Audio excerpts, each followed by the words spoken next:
All right, let's dive into one of the world's most incredible cities, Rome. This is a place where, I swear, every single cobblestone has a story to tell. Stories of emperors, popes, artists, and just the millions of people who've called these streets home for thousands of years. So where do we even begin with a city like this? Well, I think the best way is to look at a building that just perfectly captures Rome's mix of pure genius and, well, wild legends. It's a place that really makes you rethink what was even possible 2,000 years ago. To really get a handle on Rome's history of innovation, let's start with a little pop quiz. Now think about this. What is the largest dome in the entire world that was built without any steel reinforcement?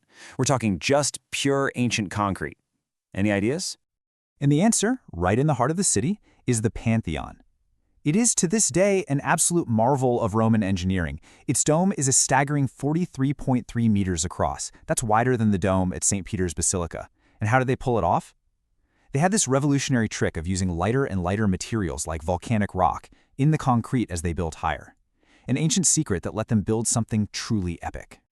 But you know, the building's history is just as wild as its architecture. So when the Pantheon was turned into a church back in the 6th century, the ceremony was a huge deal. Get this, they brought in 28 cartloads of martyrs' bones. And the legend goes that as the ceremony started, all the devils hiding in the city panicked, flew up in a giant swarm, and burst right out through that big hole in the roof. What a story, right?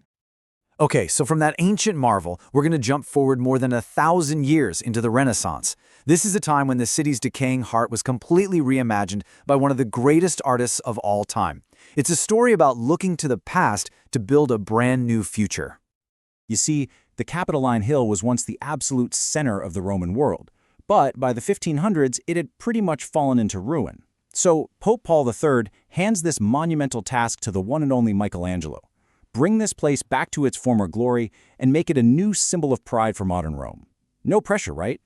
And his design for the main staircase, the Cortinata, was just genius.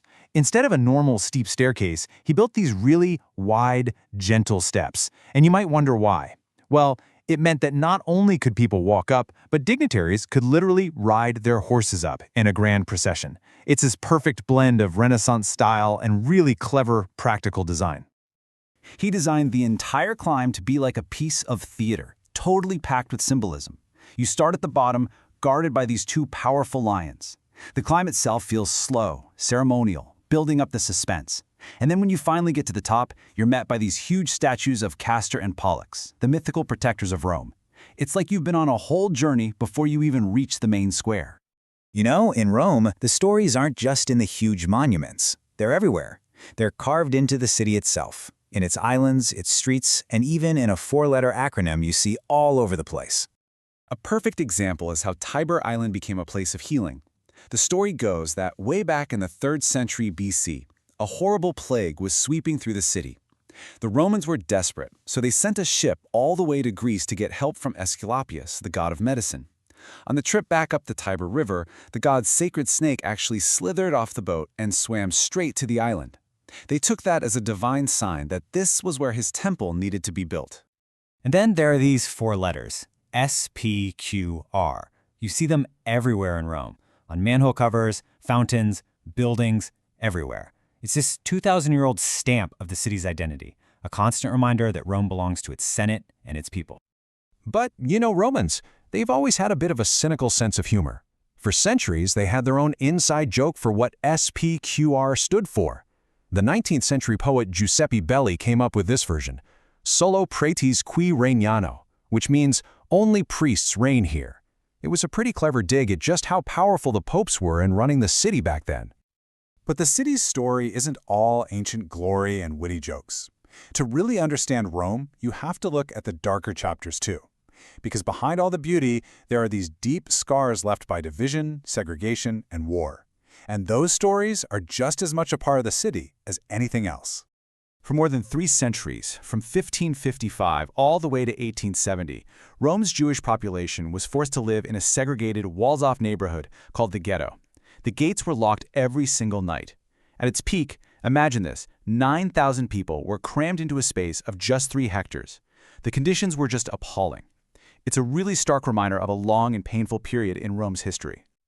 Fast forward a few centuries, and another terrible conflict arrived at the city's gates.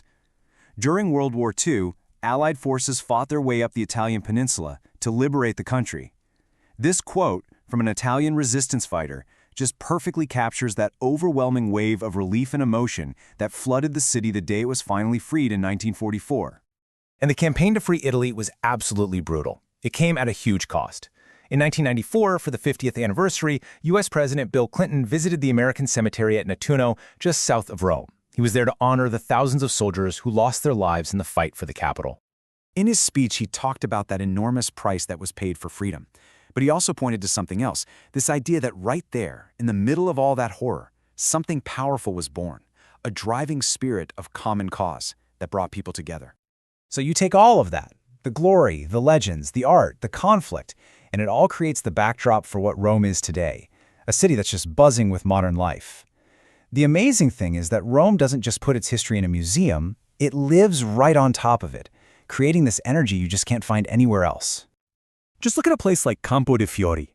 The name means field of flowers, but for hundreds of years, it was a place for public executions. The philosopher Giordano Bruno was burned at the stake right here in 1600. But today, that dark past feels a million miles away. During the day, it's this loud, colorful, chaotic market, and at night, it completely transforms into one of the city's favorite spots for everyone to hang out. And you find that same energy in neighborhoods like Testaccio. It used to be a very working-class area, and now it's a major hotspot for incredible, authentic Roman food and a really buzzing nightlife.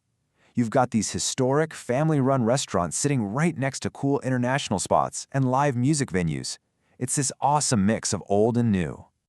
Even the city's go-to beach escape, Ostia, has a split personality. It's been the classic spot for Romans to go sunbathing since the 1920s, but as soon as the sun goes down, those same beach clubs turn into these waterfront discos and piano bars, and huge crowds come pouring out from the city to party all night. You know, this feeling that Rome is more than just a city, that it's this whole complete world that just gets under your skin, that's not a new feeling at all. The famous writer Goethe wrote this when he was leaving the city way back in 1788. And I think anyone who's spent time there knows exactly what he means. It's a feeling you just can't quite put into words. So, we've talked about ancient engineering, Renaissance art, dark conflicts, and modern life. But honestly, we've only just scratched the surface of the Eternal City. There are thousands of stories here. The real question is, which one are you going to discover?